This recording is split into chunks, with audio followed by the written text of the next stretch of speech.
Hey there, viewers, welcome back to the Southman Auto Channel. It's a 1993. It's the Hinda Civic Del Sol. She's got the big 1.5, and it's here because it doesn't have any turning signals. It's got the chrome intake. It's got the 13-inch rubber. It's got the fart can. It's got the stick shift. Ooh, factory floor mats. Enough being silly. Let's see. Key on. Absolutely no signals. I don't see any lights up there on the box. We got no four-way action either. We got marker lights. You can see them reflecting on the box, so and nothing happens there. So that's what we know. Okay, what else do we know? Well, we know enough to know that we don't know zippy zap about these cars. I printed out a diagram now. She's old school, black and white. And I see down here it has the hazards, or the turn signal hazard relay.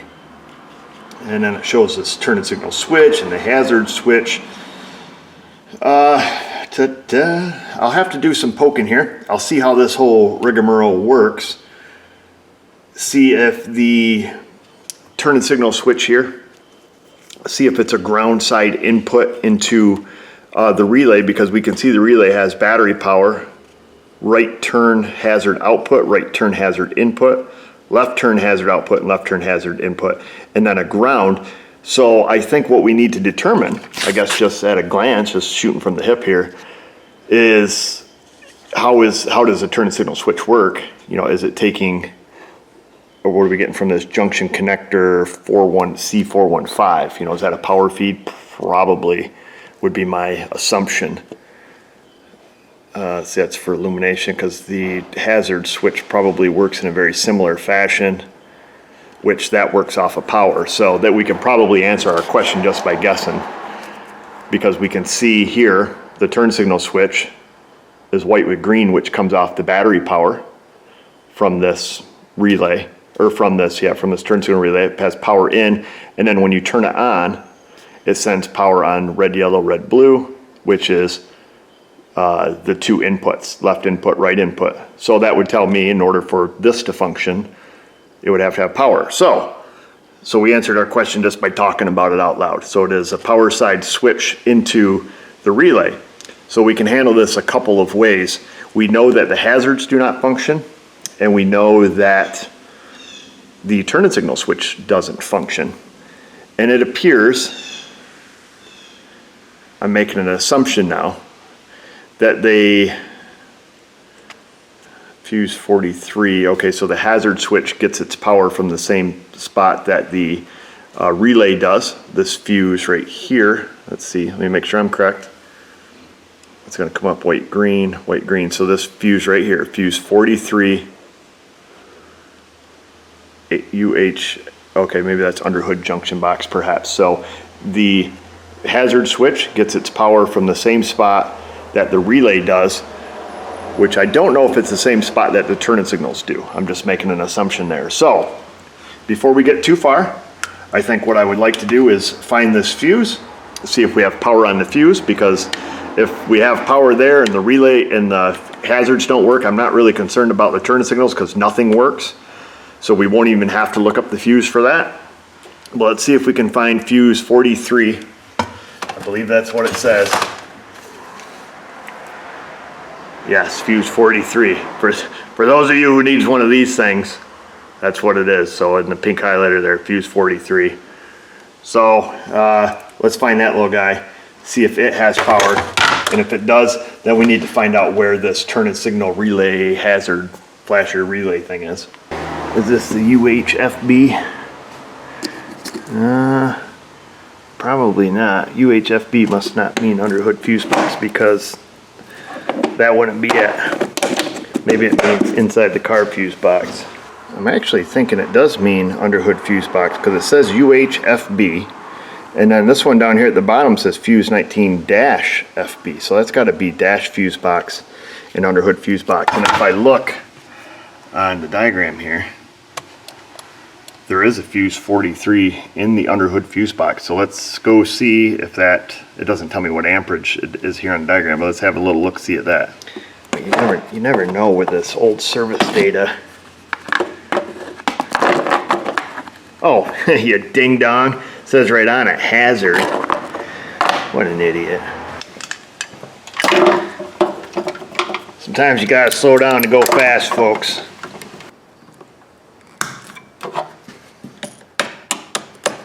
Okay, let's see, hazard. Power, power, power, power. We got power on both sides. We just want to take and pull that out, make sure it's not all crusty. Oh, she's clean. She's cleaner than most crap I work on. Okay. What was that one? What we got? Oh, okay, stop horn and hazard. So, all right, let's go find that relay. According to service data here, turn signal hazard relay Del Sol, which means of the sun. Behind left side of dash near top of kick panel. Oh gosh, I hope it's accessible. Let's see, where do we have it here? SRS turn signal hazard relay here. Oh boy! Looks like there is starter cut, PGM, auxiliary light relay, a bunch of relays there. Hopefully it's something that we can get down and check. Let me stick my head up under the box here and see if we can find it. It is well with my soul. I don't know if it's well with my soul being under here, but we do have a relay hanging down here. There's 8 wires. Where's my diagram? Our first wire is white, green, red, yellow, red, blue, red. I don't think that's it though. I think this is like the fuel pump PGMI relay that's just hanging down here. White, green. There's one wire that matches our description. Black. Red, yellow, red, blue. Let me just see if that one's it. Red, blue, red, yellow, white, green. Red, blue, and black. Yeah, I think this is the relay we want, is this one up here. This little fella. I'm gonna stick my face under here, folks, to see how that thing comes out. Ow, I stuck my face under there. This smells very much badly. Lost my hat. And we're gonna go to honest count right now. And honestly, I don't have a freaking clue how that comes out. I think it's bolted on because the other relay here that's out, there's a stud up there. I think it bolts on. I'm gonna see if we can't just unplug it and do what we have to do. I'm gonna have to get a pick to see if I can't push the connector. Oh, never mind. Just wiggle it out. Okay. This shows 6 wires. I thought ours was 8. Let me look. I think it was 8 cavity, but maybe 3, 6. Okay, yeah. So we're on the right track, fellas. We're on track. My guy. I'm gonna stick my light up here. Hopefully it's not in your way. We want to see what we need to see. I'm so profound. And by that I mean I want to see where make sure that the pin numbers are correct with the colors. By opening this up. Boom. Okay. So we have our black wire there, our white and green there, and our white and green is a double donger. She's going in with two wires, 1 hole. Black is a single. Let's make sure on our diagram that is correct. White green is a double, black is a single, and we should be a power and ground. And I did bring a test light with us. So we should have, this should be the ground, and this should be the power. I got the power. But we don't have the power. Uh-oh. Because I'm in the wrong hole. There we go. Now we're in the right hole. Boy, these pins can't even front probe these things because they're too big. Try to get that one there. It's kind of obnoxious. These are actually like gigantic terminals. Okay, so we have power and we have ground. So we know that that our wire's not broke from that fuse under the hood that we tested. Okay, and then all the rest we should have 2 inputs: a left turn input and a right turn input. Let's make sure, okay, our hazard switch is off. Now technically, without even looking at a diagram, nothing else here should be hot, providing the turn and signal switch is not on. So we're gonna go back into the ground. I'm gonna hold that. I should get the correct front probe. Okay, so that's staying still now. So we should have one power and nothing else. So we have nothing else. So now if we turn on our left turn, one of these should be hot. I don't know which one, but one of them should be. Okay, so that's our left turn. Now if we turn on right turn, another one should be hot. I don't know which one, but it must be that one. Okay, so that was this one and this one.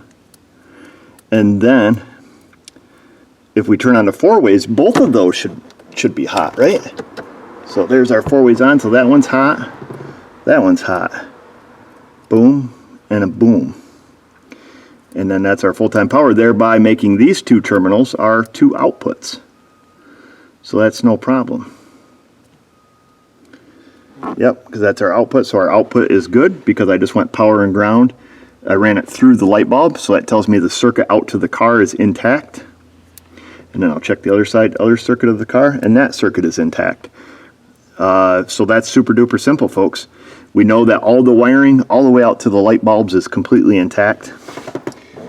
And if I shut the four ways off, I was going to say if we jumper this with not a test light, we should be able to go out and see the lights on the car actually light up.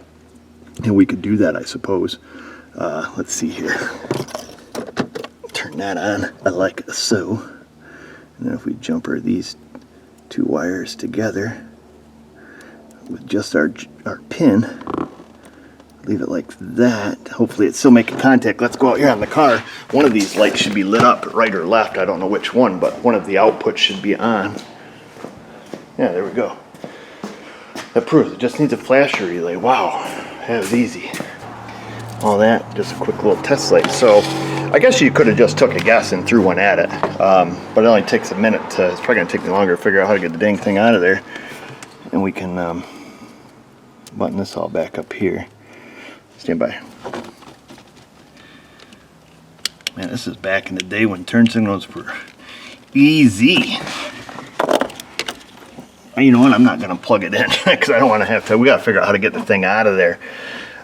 Let's review real quick. So all we did back in the beginning was verify that the input to this turn and signal flasher was a power side switch, and we determined that because we saw that the hazard switch took power in, and when you turn the switch on, it put power out on these two different wires, which are the same two wires that the turn and signal switch puts into. So thereby we determined like this is power side switched. So we just came down and checked, do we have battery power? Do we have ground? We did. And then we should have two other powered inputs, which are your left turn input and your right turn input, both of them being powered. So we just left our test light in the ground, moved it to this input, and then moved it to this input. And we had them both with the turn and signal switch, and then turned on the hazard, and naturally they both lit up. And then we just shorted the wire from the input to the output, and we walked outside to see, to make sure that the car was lit up. However, I stuck a test light across the output to the input, and we've seen that the test light lit up, and that tells us that the circuit on the car is intact. If there was, let's say both bulbs were blown on the car, our test light wouldn't have lit up because we would have lost our path to ground. So that's it. I guess all that to say it just needs a turn signal flasher. So there you have it, folks. Pretty easy. And you know, you probably could have made an educated guess and just, you know, wung one in it, providing you knew which one it was and where it lived. Maybe that's why that other relay was down once we were in here. It's hard to say, but I am going to get them a new turn and signal relay, and if I put it in and I'm wrong, I'll make another video, but if not, just assume we fixed it because we proved that's what's wrong with it. So anyhow, you have a nice day, and that's it, folks. No good transition there. The comments, the questions, Insta, the Facebook, you guys know what to do. And just remember, viewers, if I can do it, you can do it. Thanks for watching.